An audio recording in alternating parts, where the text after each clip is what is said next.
கணியத்திற்கும் பெரும் மதிப்பிற்கும் உரிய அல்லாஹ்வின் நல்லடியார்களே, அருமறை திருக்குறானிலே அல்லாஹ் ஜல்லஷானஹு வ தஆலா ஒரு வசனத்தில் இப்படி சொல்லி காட்டுகின்றான். மா இந்தக்கும் என்பது வமா இந்தக்கும் அல்லாஹு பாக்கி. உங்களிடத்தில் இருக்கும் செல்வங்களில் எல்லாம் தீர்ந்து போய்விடும். நீங்கள் செலவழித்து தீர்ந்து போய்விடும். வமா இந்தல்லாஹு பாக்கி. அல்லாஹ்விடத்தில் அல்லாஹ்வுக்காக நீங்கள் செலவு செய்தது அனைத்தும் இறைவனிடத்தில் நிலைத்து நிற்கும், சேமிப்பாக இருக்கும் என்று அல்லாஹ் ஜல்லஷானஹு வ தஆலா இந்த வசனத்திலே சொல்லி காட்டுகின்றான். இந்த வசனத்திற்கு விரிவுரையாக நபிகள் நாயகம் ரசூலுல்லாஹி ஸல்லல்லாஹு அலைஹி வஸல்லம் அவர்கள் சொல்லக்கூடிய ஒரு ஹதீஸ் முஸ்லிம்ல பதிவு செய்யப்பட்டிருக்கிறது. இந்த ஹதீஸ் அபூ ஹுரைரா ரலியல்லாஹு அன்ஹு அவங்க அறிவிக்கிறாங்க. மனிதன் யகூல் அப்தி மாலி மாலி, ஒவ்வொரு மனுஷனும் ஏன் பணம் என்று சொல்லுகிறான். இன்ன மாலுகும் இன் மாலையு சலாசு, அவன் வைத்திருக்கக்கூடிய செல்வங்களில் இருந்து அவன் அனுபவித்திருப்பது 3 வகையான அனுபவங்கள் தான். ஒன்றாவது மா அகல பாகுனா, அவன் சாப்பிட்டு கழித்தது. அவன் சேமிச்சு வச்ச பணத்துல மொத்த பணமும் நம்முடைய மொத்த செல்வமும் எந்த வழிகளில் எல்லாம் செலவாகிறது. ரசூலுல்லாஹி ஸல்லல்லாஹு அலைஹி வஸல்லம் அந்த சுருக்கமா 3 வழிகளில் தான் செலவாகுதுன்னு சொல்லிட்டாங்க. ஒன்று சாப்பாட்டுக்காக செலவழிக்கக்கூடிய தொகை, மனுஷனுடைய சம்பாத்தியத்துல அதுக்குதான் பெரும் ஒரு தொகை போகுது. இரண்டாவதாக அவன் லபிச பாகுலா, அவன் உடுத்தி கிழித்தது. இரண்டாவது உடைகளுக்காக, அணிகலன்களுக்காக, ஆடைகளுக்காக, நகை நட்டு, கண்ணாடி, இந்த மாதிரி எல்லா பொருளுக்காகவும் நம்ம செலவழிக்கிறோம். மனுஷன் தன்னை அழகுபடுத்தி காட்டிக் கொள்வதற்காக ஒரு தொகை. மூன்றாவதாக அவ அழகா வாக்குத்தாங்க, தர்மம் கொடுத்து மறுமைக்காக சேமித்தது. இந்த முதல் ரெண்டும் எந்த வகையிலுமே மனுஷனுக்கு பிரயோஜனம் கிடையாது. எல்லாம் இங்கே முடிஞ்சு போயிடும்.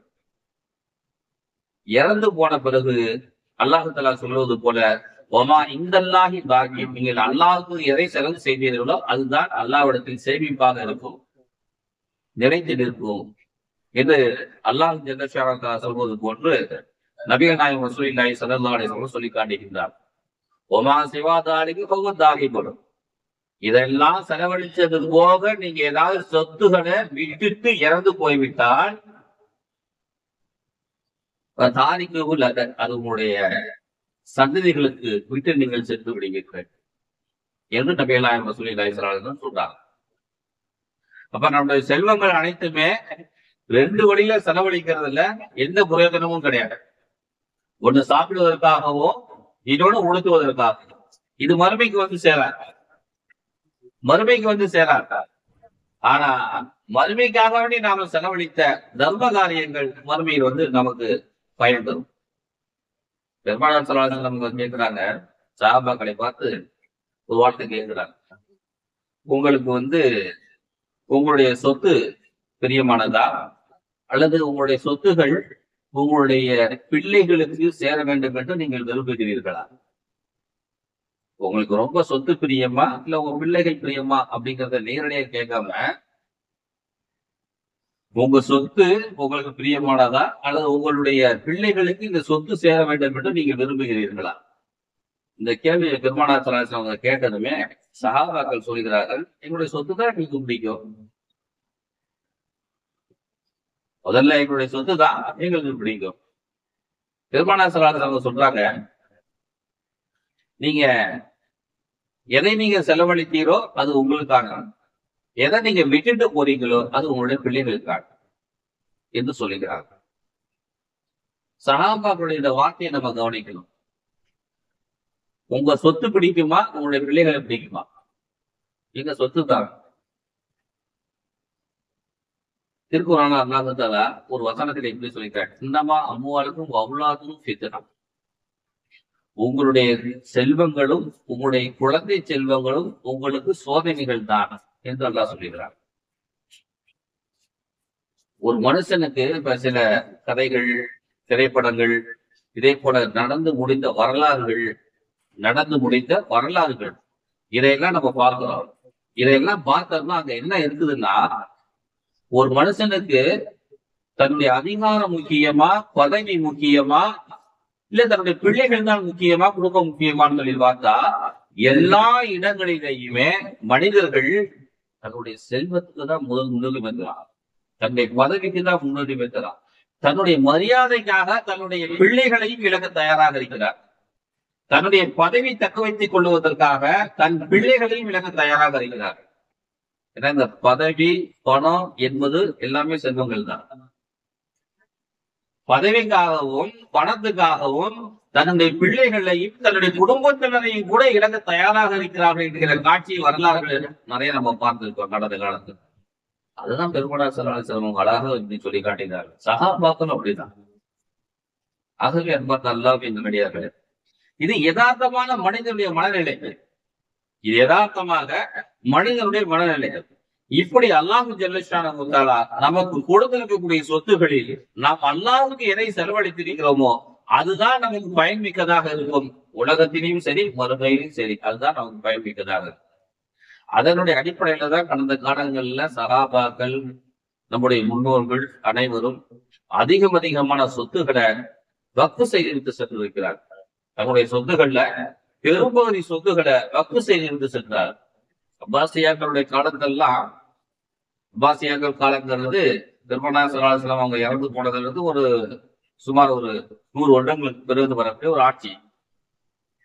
அப்பாஸ் ரலியல்லாஹு அவருடைய சந்ததிகள் ஆட்சி செய்கிற காலம். அதான் அப்பாசியாக்கள் கழிப்பாங்க என்று சொல்வார்கள். அவங்களுடைய காலத்தெல்லாம் பார்த்தோம்னா, அரபு நாடுகள்ல இஸ்லாமிய நாடுகள் எங்கெல்லாம் பறந்து விரிந்து காணப்பட்டதோ எல்லா நாடுகளிலையும் வக்ஃப் சொத்துக்கள் அதிகரித்து காணப்பட்டது.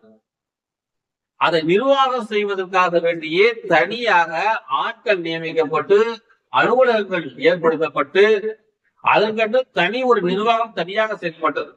அது சார்ந்த பிரச்சனைகளை விசாரிப்பதற்காக தனி நீதிமன்றங்கள் எல்லாம் அமைக்கப்பட்டது. இது எப்ப? பெருமானார் ஸல்லல்லாஹு அலைஹி வஸல்லம் அவங்க இறந்து போனதுல 100 வருஷத்துக்கு பிறகு. இப்ப 100 வருஷத்துக்கு பிறகு அதுக்கு தனி அலுவலர்கள், தனி அலுவலகம், தனி மனிதர்கள், தனி நீதிமன்றம் வைக்கிற அளவுக்கு உலகம் முழுவதும் வக்ஃப் சொத்துகள் பெருகி இருந்தது என்பதை இந்த வரலாறு நமக்கு சொல்லி காட்டுகிறது. ஆகவே அன்பார்ந்த அல்லாஹ்வின் நல்லடியார்களே, நம்முடைய முன்னோர்கள் அவ்வளவு வக்ஃப் சொத்துக்களை நமக்காக விட்டு சென்றிருக்கிறார்கள் என்பது நமக்கு நல்லா தெரிய வருகிறது. நாகப்பட்டினம் பக்கத்துல புறா கிராமம் அப்படின்னு ஒரு கிராமமே இருக்கு. ஒரு ஊருக்கு பேரே புறா கிராமம். ராஜராஜ சோழர் ஆட்சி செய்த போது அந்த கிராமத்தை அப்படியே ஷாஹ்லமின் பாஷா ரஹமத்துல்லாஹி அலைஹி அவர்கள் வாழ்ந்த அந்த பகுதியில் இருக்கக்கூடிய அந்த கிராமம் நாகப்பட்டினம் பக்கத்துல இருக்கு. அந்த கிராமத்தை அப்படியே எழுதி வைக்கிறாங்க. யாருக்காக? புறாக்களுக்கு தீனி போட வேண்டும். இதுல வரக்கூடிய வருவாய்கள்ல ஒரு பகுதியை விவசாயம் செய்யக்கூடியவங்க எடுத்துக்கலாம், மற்றொரு பகுதியை புறாக்களுக்கு தீனி போடுவதற்காக வேண்டி இந்த கிராமத்தில் இருக்கக்கூடிய நூற்றுக்கணக்கான ஏக்கர் நிலங்களை நான் அன்பளிப்பு தானம் செய்கிறேன், வக்ஃப் செய்கிறேன் என்று ராஜராஜ சோழன் வக்ஃப் செஞ்சிருக்கிறார். அது எதன் அடிப்படையில செஞ்சிருக்கிறாருனாக்க, ஷாஹ் ஹமீது பாஷாவின் மேல அவருக்கு பெரிய நம்பிக்கை. ஷாஹ் ஹமீது பாஷா ரஹ்மத்துல்லாஹி அலைஹி அவர்களுக்காக வேண்டி அவர் ஒரு பெரிய மினாராவையும் கட்டி கொடுத்தார் அவரோட அடக்கம் செய்யப்பட்டவங்களுடைய இடத்துல. அந்த மினாராக்களில் புறாக்கள் வந்து தங்கி இருக்கும். அந்த புறாக்களுக்கு தீனி போடுவதற்காக வேண்டி ராஜராஜ சோழர் ஒரு கிராமத்தையே எழுதி கொடுத்தார். அது இன்றும் இருக்கிறது. புறா கிராமம்னு சொல்லி பேர். இன்னைக்கு எல்லாம் வக்ஃபெல்லாம் மாறி போச்சு, எல்லாத்தையும் திருடிட்டு போயிட்டாங்க. ஆனா அப்படி ஒரு வக்ஃப் ஒன்று இருக்கிறது. நம்ம சென்னையில சென்ட்ரல்ல ரயில்வே ஸ்டேஷனுக்கு எத்தாப்புல பார்த்தோம்னா சித்திக் சராய் சொல்லி ஒரு ஹோட்டல் ஒண்ணு. சித்திக் சராய் அப்படிங்கிறது 1924 கட்டப்பட்ட ஒரு கட்டடம். இது மேல் விசாரத்தை சேர்ந்த அப்துல் ஹக்கீம் என்பவர் ஒரு நாள் இரவுல அவருடைய தகப்பனார், அப்துல் ஹக்கீம் என்பவருடைய தகப்பனார் எங்கேயோ வடநாடுகளுக்கு போயிட்டு ட்ரெயின் அங்க வந்து இறங்குறார். வந்து இறங்கி அந்த சித்திக் இப்ப இருக்கிறது சித்திக் சராய், அதுக்கு பக்கத்துல ஒரு செட்டியார் மாளிகை ஒண்ணு இருக்கு, பக்கத்திலேயே பழசு. அதுல போய் தங்குறதுக்கு இடம் கேட்கிறாரு. அப்ப தங்குறதுக்கு ஹோட்டல்கள்லாம் பெருசா இருக்கா, அங்க பக்கத்துல ஒரு செட்டியார் ஒரு பெரிய மாளிகை ஒண்ணு கட்டி வச்சிருக்கிறார். அதுல போய் தங்குறதுக்கு அப்படி அது சிவப்பு கலர்ல இருக்கும், நம்ம சித்திக் சராய் வந்து வெள்ளை கலர்ல இருக்கும். இதை ரெண்டு மட்டும் தான் விட்டுட்டு இன்னைக்கு அந்த இடங்கள் எல்லாத்தையும் அகலப்படுத்திட்டாங்க. இன்னைக்கு போனாங்க அந்த ரெண்டு பில்டிங் பார்க்கலாம். அப்ப அப்துல் ஹக்கீம் அவருடைய தகப்பனான அந்த செட்டியாருடைய ஹோட்டல்ல போய் தங்கறதுக்கு இடம் கேட்கிறார். அப்ப அவரு சொல்றார், அன்னைக்கு அந்த முதலாளியே அந்த நள்ளிரவு நேரத்துல அங்க இருந்திருக்கிறார். அவர் சொல்றார், வாய்களுக்கும் நாய்களுக்கும் இங்க தங்கறதுக்கு இடம் இல்லை, வாய்களுக்கும் நாய்களுக்கும் இங்க தங்குறதுக்கு இடம் இல்லை. இந்த அப்துல் ஹக்கீமுடைய தகப்பனார் இருந்தாரு, பெரிய மல்டி மில்லியனர், அன்னைக்கு பெரிய கோடீஸ்வரர். பெரிய கோபம் வந்துருச்சு இந்த மனுஷனுக்கு. இவன் ஒருத்த ஹோட்டல் கட்டி வச்சிருக்கிறதுனால தான் இந்த மாதிரி பிரச்சனை. இந்த இடத்துல நம்மளும் ஒரு ஹோட்டல் கட்டுவோம். அந்த பிளாட்பாரத்துல நைட்ல படுத்து கிடந்துட்டு காலையில் எழுச்சி மேல்விசார போய் தன்னுடைய மகனை தூக்கிட்டு, நீ என்ன செய்வியோ ஏது செய்வியோ தெரியாது, அந்த செட்டியார் ஹோட்டலுக்கு பக்கத்திலேயே ஒரு இடத்த வாங்குற, ஒரே வருஷத்துல ஒரு ஹோட்டலை கட்டி பிடிக்கிற இடத்துல முஸ்லீம்கள் வந்து தங்கி செல்ல வேண்டும், விடுதிகள் வேண்டும், லாட்ஜ் அந்த இடத்துல. அதுல ஒரு பள்ளியாசனம் கிடையாது, கடற்கண்ணிகளை கிடையாது, எல்லாத்தையும் வக்ஃப் பண்ணி உத்தரவு போடுறாரு. அப்துல் ஹக்கீம் அங்கிருந்து வருகிறார். அங்க வந்து பார்த்தாக்க, ஏன்னா சென்ட்ரல் அப்படிங்கறதா ஒரு மிக முக்கியமான ஏரியா. அன்னைக்கு சென்னைங்கிறதே அங்கிருந்தான் ஆரம்பிக்குது. 1923, 22 நடக்கக்கூடிய ஒரு செய்தியை நம்ம பேசிக்கிட்டு இருக்கோம். அப்ப சென்னை என்பது அங்க முக்கியமான ஒரு அம்சமாக அந்த இடமாக நிகழ்ந்தது. உடனே அந்த இடத்துல அந்த செட்டியார் மாளிகைக்கு பக்கத்திலேயே ஒரு இடத்த பேசுறார். அன்னைக்கே 50,000 ரூபாய் கொடுத்து ஒரு இடம் வாங்கப்படுது. அந்த இடத்துல அஸ்திவாரம் போடப்பட்டு கட்டடம் கட்ட ஆரம்பிச்சாச்சு. கட்டடம் கட்ட ஆரம்பிச்ச உடனேயே செட்டியார் உட்பட மற்றவர்கள் எல்லாம் சேர்ந்து இந்த இடத்துல கட்டடம் கட்டக்கூடாது, பின்னாலே ரயில்வே ட்ராக் இருக்குது, அதுக்கு இடைஞ்சலா இருக்கும், ஏத்தாவில ரயில்வே ஸ்டேஷன் இருக்குது, அது பிரச்சனையாக இருக்கும், அதனால இந்த இடத்துல கட்டக்கூடாது என்று எல்லாருமே மனுக்களை போட்டு கோர்ட்டு கேஸ் இப்படி சுத்த விட்டாங்க. அப்ப அந்த அப்துல் ஹக்கீம் என்பவர் அந்த வழக்குகளையும் எதிர்கொண்டார். எல்லா இடத்தையும் சுத்தி பார்த்து 1.5 வருடத்துல எல்லா பிரச்சனைகளையும் தீர்த்து கொண்டு அந்த இடத்துல கட்டடத்தை கட்ட ஆரம்பிச்சு 2021 கட்டடத்தை கட்ட ஆரம்பிச்சு 2024 அந்த கட்டடத்தை கட்டி பிடிச்சார். இன்னைக்கு வந்து அந்த கட்டடம் ஜமுனம் கிடைக்குது, போய் பார்த்தா பார்க்கலாம். இன்னைக்கு அது ஒரு அஞ்சப்பர் ஹோட்டல்னு ஒண்ணு இருக்கு, நிறைய கடைகள் இருக்கு. அது வந்து பார்க் டவுன் சொல்லி சொல்லுவாங்க முன்னால. அந்த இடத்துல வந்து மிகப்பெரிய ஒரு ஏரியாவாக ஒரு 25-30 வருஷத்துக்கு முன்னால அதுதான் எல்லாமே. சென்னையினுடைய மைய பகுதியே அதுதான். எல்லா பஜார்களும் அங்கதான் இருந்துச்சு. இன்னைக்கு எல்லாமே வேற வேற இடங்களுக்கு இடம் மாறியதுனால அந்த இடத்த பார்த்தோம்னாக்க இன்னைக்கு ஒரு காலி இடம் போல நீ காட்சி அளிக்கிறது. ஆனா இன்று அந்த சித்திக் சராய் இந்த இடத்தில் நமக்கு வக்ஃப் செய்யப்பட்டு முஸ்லிம்களுக்காக வக்ஃப் செய்யப்பட்டு தங்குவோருக்காக, தொழுவோருக்காக, இரவில் வந்து கஷ்டப்படுவோருக்காக அந்த இடம் வக்ஃப் செய்யப்பட்டிருக்கிறது. ஆனா அந்த மனுஷன் என்ன சொன்னா, பக்கத்துல இருக்க செட்டியாரு வாய்களுக்கு நாய்களுக்கு இங்க தங்கறதுக்கு இடம் இல்லைன்னு சொன்னாங்க. அது இந்த வாரத்தை தான் ஒரு பில்டிங்காக இன்னைக்கு காட்சி இருக்கிறது. இப்படி முஸ்லிம்கள் பொதுநலன் கருதி எல்லா மக்களுக்கும் வக்ஃப் செஞ்சிருக்கிறாங்க. இந்த வக்ஃப் செய்யப்பட்ட இந்த சித்திக் சராயில முஸ்லிம்களும் தங்கலாம், இந்துக்களும் தங்கலாம், எந்த சாதிக்கார வேண்டுமானாலும் தங்கலாம். இங்கு எல்லோருக்கும் அனுமதி வழங்கப்படுகிறது சொல்லப்பட்டது.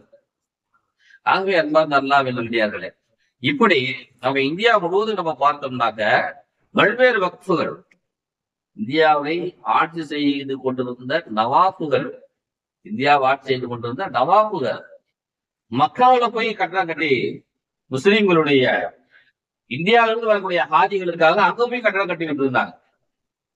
அங்க ஹஜ்ஜி கமிட்டியில முஸ்லிம்களுடைய நவாபு கட்டடம் சொல்லி ஒண்ணு தனியா இருந்துச்சு. இன்னைக்கு இருக்குது. நவாப் வக்ஃப் என்ற பெயரில் இன்றும் இருக்கிறது, காட்சியளிப்பில் தங்கி கொண்டிருந்தார். இன்னைக்கு இந்த வருஷம் ஆற்காடு நவாப் இளவரசர் அலி அவர்கள், முகமது அலி அவர்கள் அறிவித்திருக்கிறார்கள், அந்த ஆற்காடு நவாப் கட்டணத்துல இந்த வருஷம் யாருக்குமே தங்கறதுக்கு அனுமதி இல்லை. இந்த வருஷம் இப்ப 10 நாளைக்கு முன்னாள் அறிவிச்சிருக்கிறார், யாருக்குமே தங்குவதற்கு அனுமதி இல்லை. முன்னெல்லாம் யார் ரிக்வஸ்ட் பண்ணி கேட்டுக்கிட்டாலும் அவர் அனுமதி கொடுப்பார். இவர் ஒரு கடிதம் கொடுத்தாருன்னா அங்க ஒரு ரூம் வழங்கப்படும். அந்த ரூமுக்கான வாடகை குறைந்த வாடகை கொடுத்து தங்கிக்கலாம். அப்படி இல்லாம இருந்தது. இன்றும் இருக்கிறது.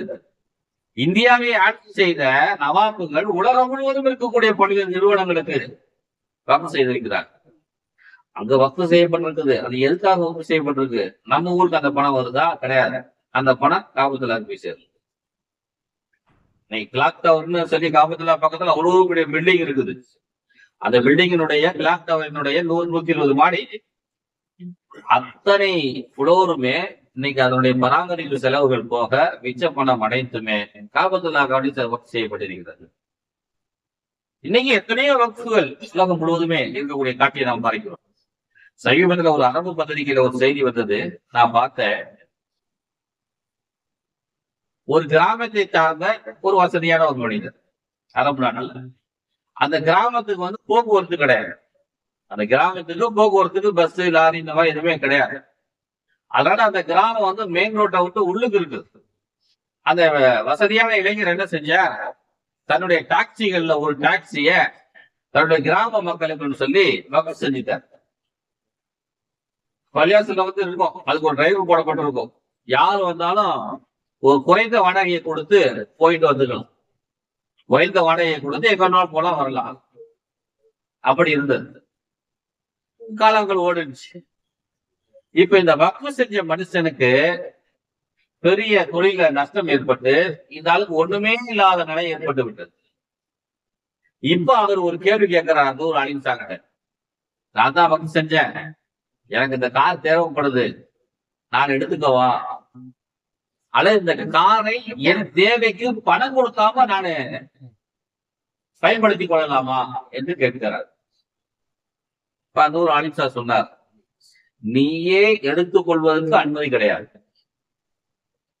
நீ பயன்படுத்திக் கொள்வதற்கும் அனுமதி கிடையாது. ஏன்னா நீ கொடுக்கும் பொழுது ஊருக்குன்னு சொல்லி வக்ஃப் பண்ணிட்ட. ஊருக்காக வக்ஃப் செய்யப்படுவதில் நானும் பயன்படுத்திக் கொள்வேன் என்கிற எண்ணம் உனக்கு இருந்திருந்தால் நீ பயன்படுத்திக் கொள்ளலாம், காசு கொடுத்து பயன்படுத்திக் கொள்ளலாம். ஆனா நானும் பயன்படுத்திக் கொள்வேன் என்கிற எண்ணம் உனக்கு இல்லாததால் நீ இந்த காரை பயன்படுத்தக் கூடாது என்று தீர்ப்பு வழங்கப்பட்டது. இப்ப அந்த வக்ஃப் விஷயத்துல இஸ்லாம் நமக்கு ஒரு தெளிவான வழிகாட்டுதல்களை, ஒரு முடிவான தீர்க்கமான ஒரு வழிகாட்டுதல்களை இஸ்லாம் நமக்கு வழங்கி இருக்கிறது என்பதை நாம் புரிந்து கொள்ள வேண்டும். ஆகவே அன்பார்ந்த அல்லாஹ்வின் நல்லடியார்களே, நம்முடைய முன்னோர்கள் நமக்காக வேண்டி அதிகமான வக்ஃபுகளை செய்திருக்கிறார். அலம் தர கைஃப ஃபஅல ரப்புக பி அஸ்ஹாபில் ஃபீல், இந்த சூரா எல்லாருக்குமே தெரியும்.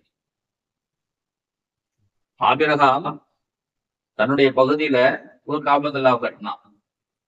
ஆபிரகாம் என்கிற மன்னர் முஸ்லிம்களையும் மற்றவர்களையும் அங்க வந்து ஹஜ்ஜி பண்ணுங்க, அங்க வந்து துவா பண்ணுங்க, அங்க வந்து தவாப் செய்யுங்க என்று அழைத்தார். ஆனா மக்காவில் இருந்த எந்த முஸ்லீமும் அந்த பக்கம் போகல. குறைஷியர்கள் யாரும் அங்க போகவே இல்லை. இது நீடித்தது. உலகத்தில் இருக்கக்கூடிய எல்லா மக்களும் மக்காவில் இருக்கக்கூடிய காபத்துல்லாவை நாடி வருகிறார்கள். நான் கட்டின காபத்துல்லாவை நாடி யாரும் வரலையே என்று வேதனைப்பட்ட ஆபிரகாம் மன்னன் ஒரு படை எடுத்து வந்து இந்த காபத்துல்லாவை, மக்காவில் இருக்கக்கூடிய காபத்துல்லாவை இடிச்சுட்டாங்க, எல்லாரும் அங்க வந்துருவாங்கல்ல என்கிற எண்ணத்தோடு காபத்துல்லாவை இடிப்பதற்காக வேண்டி மக்காவுக்கு வந்தான். பெரும் படை, யானைப்படை, குதிரைப்படை, எல்லா படைகளோடும் வந்தார். மக்காவுக்கு வெளியே ஒரு 2 கிலோமீட்டர் 3 கிலோமீட்டர் தூரத்துல அவருடைய படைகளை அமர்த்தி இருக்கின்றார்.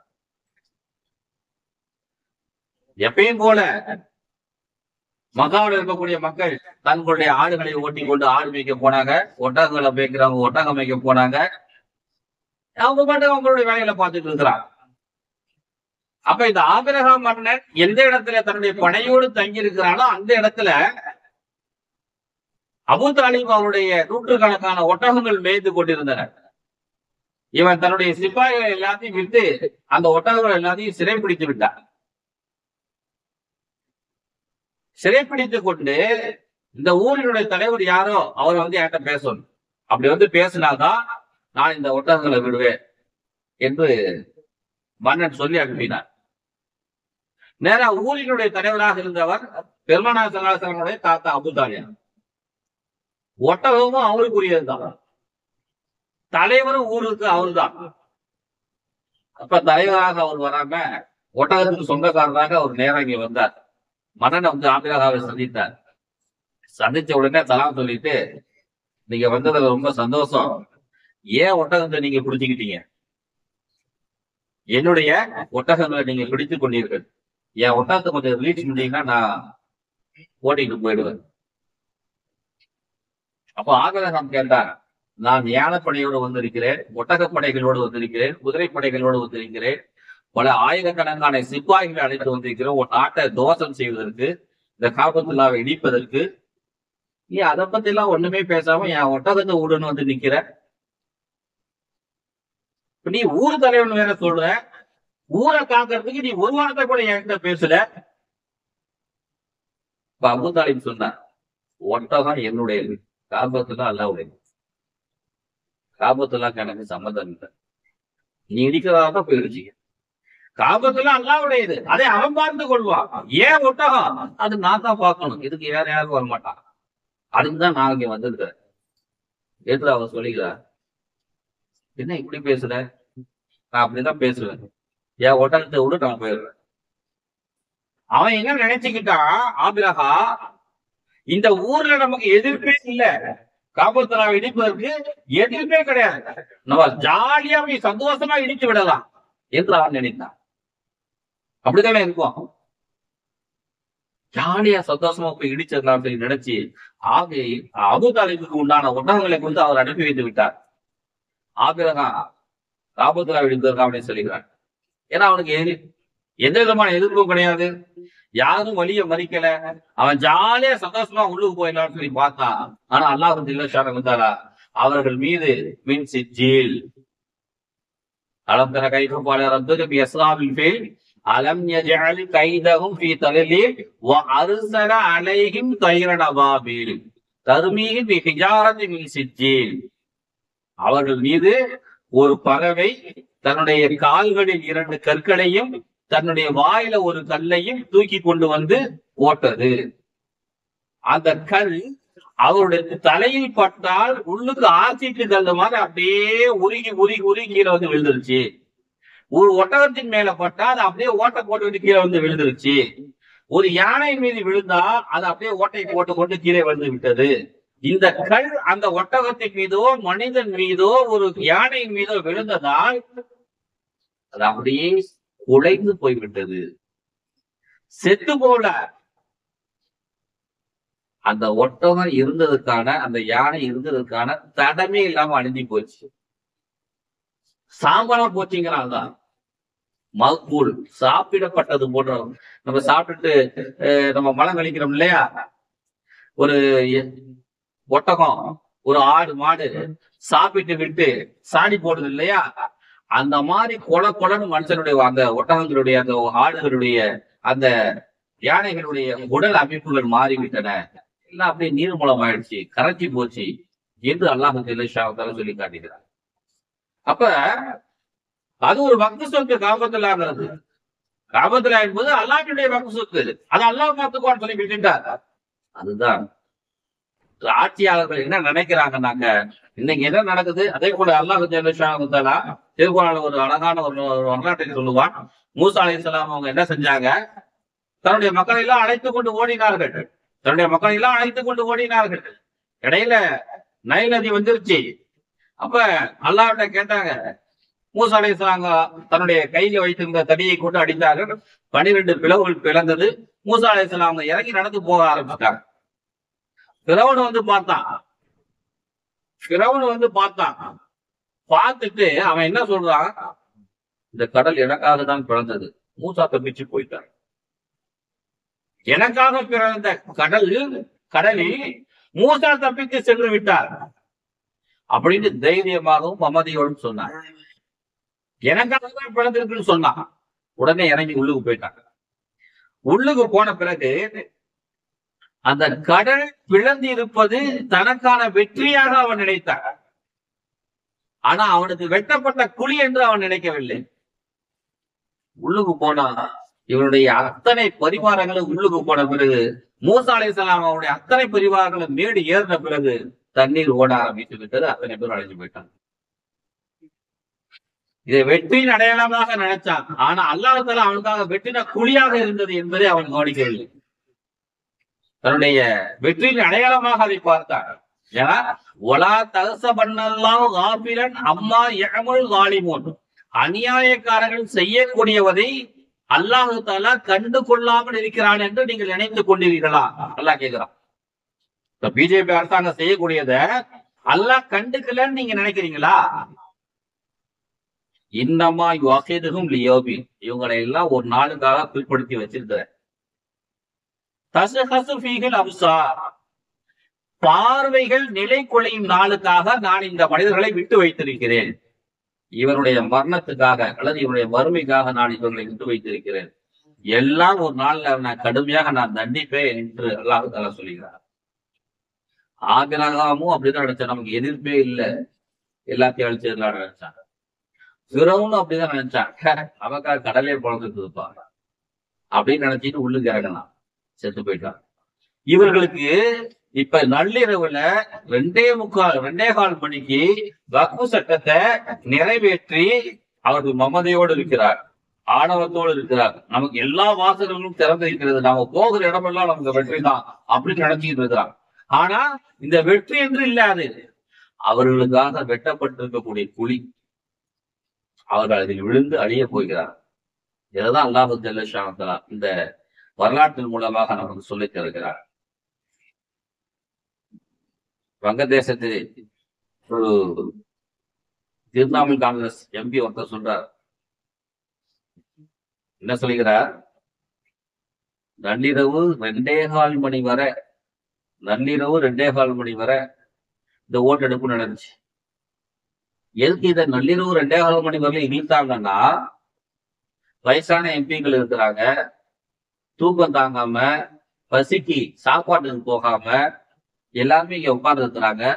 யாராவது 10 பேர் 20 பேர் ஏஞ்சி வெளியே போயிட்டாக்க ஓட்டெடுப்புல நமக்கு ஓட்டு குறையும், எதிர்த்து வாக்களிக்கக்கூடியவருடைய வாக்கு குறையும். அதனால நம்ம மிகப்பெரிய பெரும்பான்மையில வெற்றி பெற்று விடலாம் என்கிற எண்ணத்தோடு தான் அவர்கள் மிகப்பெரிய அளவில் பிற்படுத்தினாங்க. ஆனா யாருமே நாங்களாம் ஏஞ்சி போகல. ஒரு நபர் கூட, ஒரு எம்பி கூட உள்ளுக்கு வந்தவங்க யாருமே வெளியே போகல. ஆனா வராமலே இருந்துட்டாங்க ஒரு 20-22 பேரு. அதுலயும் ஒரு 20-22 பேர்ல ஒரு 6-7 பேர் வந்து ஓட்டு மட்டும் போட்டுட்டு போயிட்டாங்க. முன்னாடியே உடம்பு சரியில்லாத சில எம்பிகள் எல்லாம். இப்படி நாங்க உட்கார்ந்து இருந்தோம். ஆனா அவங்க பிற்படுத்துறதுக்கு காரணம் ஓட்டு குறையும் என்று எதிர்பார்த்தார்கள். ஆனா ஓட்டு குறையல. அதே நேரத்துல அங்கு நடந்த விவாதங்கள் அனைத்திலுமே பிஜேபி எம்பிகள் அத்தனை பேருமே என்ன சொன்னார்கள்? முஸ்லிம்களுடைய நலனுக்காக வேண்டிதான் இந்த சட்டத்தை கொண்டு வரோம், முஸ்லிம்களுடைய நலனுக்காக வேண்டிதான் இந்த சட்டத்தை கொண்டு வரோம்னு சொல்லி ஒவ்வொரு எம்பியும் பேசுறாங்க. இதை பேசும் போது இதை நாங்கள் கேட்டவர்கள் எல்லாம் ஒரு சமயம் அப்படிதான் இருக்குமோ, திமுக எம்பிக்களை நினைக்கக்கூடிய ஒரு மனநிலைக்கு வந்துட்டாங்களா? எம்பிக்கள் சொல்றாங்க, திரிணாமுல் காங்கிரஸ் எம்பி சொல்றாரு, நாங்களே கூட நினைச்சிட்டோம் உண்மையிலுமே இதுல பெரிய நன்மைகள் இருக்கும் முஸ்லிம்களுக்கு. ஏன்னா அவங்க திரும்ப திரும்ப திரும்ப திரும்ப வலியுறுத்தி சொல்லுகிறார். இருந்தாலும் இதுல அவங்க செய்யறதுல நல்லது இருக்காது, கெட்டதுதான் இருக்கு என்கிற நம்பிக்கையோடு நாங்க கடைசியில ஓட்டு போட்டோம். கடைசியில அவர்கள் தான் ஜெயித்தார்கள். ஏன்னா 292 ஓட்டு, இவங்களுக்கு 232 ஓட்டு தான். அவங்க ஜெயிச்சுட்டாங்க. ஜெயிச்சு முடிச்ச பிறகு அவர்கள் சொல்கிறார்கள், ஜெய் ஸ்ரீராம்.